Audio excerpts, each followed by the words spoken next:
Friends, இன்றைக்கி ஆந்திரா பருப்பு பொடி டிஃப்ரெண்ட்டாக செய்கிறது பார்க்கலாம் என்னோடய ஸ்டைலில். ஃபஸ்ட்டு இதுக்கு வந்து நம்ம கருப்பு உளுந்தம்பருப்பு எடுத்துக்கோங்க. உளுந்தம்பருப்போட போர்ஷன் வந்து நிறைய இருக்கணும். அதுக்கப்புறம் சிறுபயிறு எடுத்துக்கோங்க. சிறுபயிறுனால் பாசிப்பருப்பு சொல்லுவாங்க.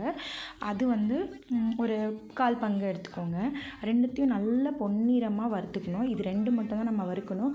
ரொம்ப ஸ்லோ ஃப்ளேமில் நல்லா மீடியமாக நல்லா வறுத்துக்கணும். ஏன்னா நம்ம வந்து ஹை ஃப்ளேமில் வச்சு பருப்பை வந்து கருக்கிடக்கூடாது.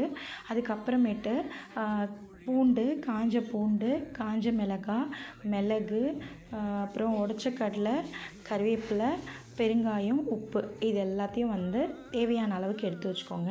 நம்மளோட வீட்டில் காரத்துக்கு எவ்வளோ வேணுமோ அதுக்கேற்ற மாதிரி எடுத்து வச்சுக்கோங்க. இந்த ஆந்திரா பொடி வந்து காரம் ஜாஸ்தியாகவே இருக்கணும்.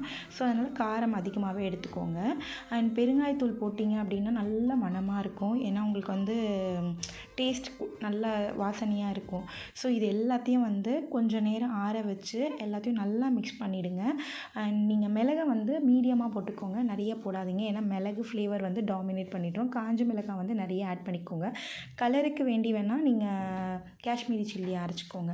அதுக்கப்புறம் நல்ல பவுடர், ஃபைன் பவுடராக அரைச்சிங்கன்னா நம்மளோட ஆந்திரா பவுடர் வந்து ரெடி ஆகிடுச்சு. இதை வந்து நீங்கள் ரைஸ்க்கு, அதுக்கப்புறம் இட்லி பொடி மாதிரி இட்லிக்கு எல்லாமே நீங்கள் தொட்டு சாப்பிட்லாம். சூப்பராக இருக்கும் ஃப்ரெண்ட்ஸ்.